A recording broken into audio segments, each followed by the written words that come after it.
আমাদের একটাই দাবি ছিল, উই ওয়ান্ট জাস্টিস। পুলিশ আমাদেরকে অসম্ভবভাবে এখানে অ্যারেস্ট করছে। মুখ্যমন্ত্রী মমতা বন্দ্যোপাধ্যায়ের পদত্যাগ চেয়ে আজ মূলত দুটি র্যালি কলকাতার অভিমুখে যাত্রা করেছিল, অর্থাৎ নবান্ন সচিবালয়ের অভিমুখে। তার মধ্যে প্রথম র্যালিটি সাঁতরাগাছি থেকে যখন নবান্ন অভিমুখে পৌঁছায়, ঠিক সকলে কিন্তু পুলিশ সেখানে ক্র্যাকডাউন করে এবং পুলিশ সেখানে ব্যাপক পরিমাণ লাঠিচার্জ করে, টিয়ার গ্যাস চলে, একেবারে সেখানে যদি বলেন কাঁদানে গ্যাসের ছেলের পাশাপাশি জল কামান সেখানেও কিন্তু ব্যবহার করা হয়েছে এবং লাঠিচার্জ করে বিক্ষোভকারীদের ছত্রভঙ্গ করে দেওয়া হয়েছিল।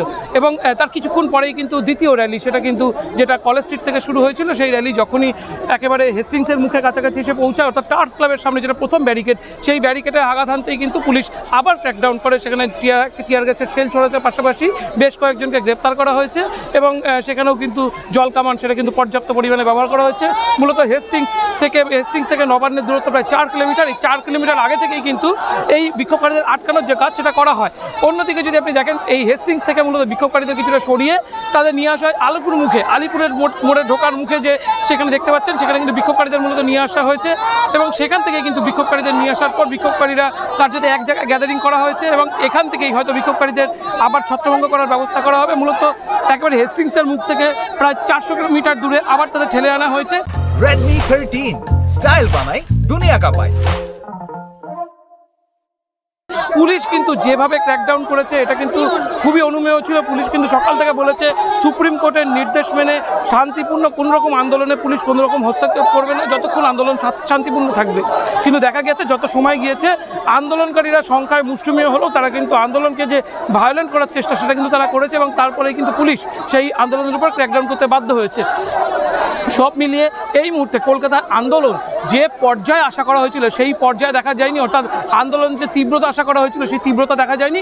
তার বেশ কয়েকটি কারণ বলা হচ্ছে। তার মধ্যে মূল কারণ সমন্বয়ক, যারা এই আন্দোলনের সমন্বয়ক ছিলেন তাদের বেশ কয়েকজনের বিরুদ্ধে ধর্ষণের অভিযোগ সামনে চলে আসায় মানুষ কিন্তু দলে দলে এই বিক্ষোভে যেরকম সামিল হননি।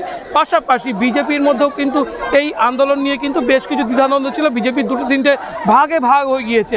অন্যদিকে যদি আপনি দেখেন বামপন্থীরা, যারা মূলত এই আন্দোলনের মূল জীবনদাতা হিসেবে দেখা হচ্ছিল, বামপন্থীরা এই আন্দোলনের থেকে সরাসরি হাত তুলে নেওয়ায় এই আন্দোলন কিন্তু একেবারেই দানা বাঁধতে পারেনি। যতটা কলকাতা জুড়ে নিরাপত্তা ব্যবস্থা আটাশোটা করা হয়েছিল, একেবারে ভোর 4টে থেকে যান নিয়ন্ত্রণ করা হচ্ছিল, বিভিন্ন জায়গায় ব্যারিকেড করা হয়েছিল, 6 স্তরীয় বেশি নিরাপত্তা ব্যবস্থা করা হয়েছিল, সেগুলো কিন্তু দেখা যায়নি।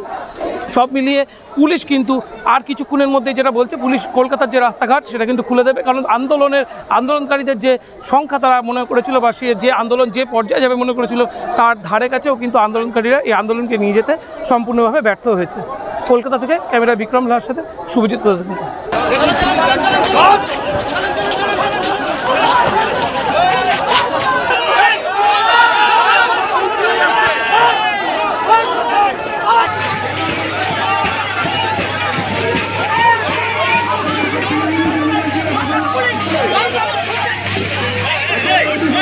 Hey!